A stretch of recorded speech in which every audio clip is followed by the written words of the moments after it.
చంద్రబాబు నాయుడు గారికి అత్యంత ప్రియ స్నేహితుడు బిల్ గేట్స్ గారిని విజయవాడ ఆహ్వానించారు.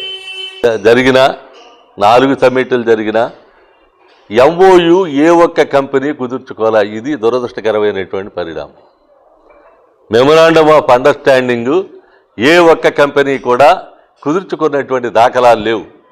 చూస్తాం, చేస్తాం, వస్తామని చెప్పనేటువంటిది వెళ్ళారు తప్ప ఇప్పుడు బిల్ గేట్స్ కూడా అరటికాయలు చూస్తూ ఉన్నాడు, కూరగాయలు చూస్తూ ఉన్నాడు, వ్యవసాయ క్షేత్రాలు చూస్తూ ఉన్నాడు.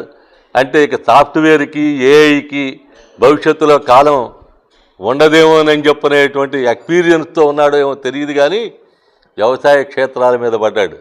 వ్యవసాయ రంగాన్ని ప్రైవేటైజ్ చేసేటువంటి దానికి, వాళ్ళ చేతుల్లోకి తీసుకునేటువంటి దానికి బిల్ గేట్స్ లాంటి వాళ్ళని తీసుకొచ్చి ఇక్కడ చూపించడం ద్వారా ఈ రాష్ట్రానికి ఉన్నటువంటి ప్రయోజనం ఏంటని అడుగుతున్నాం.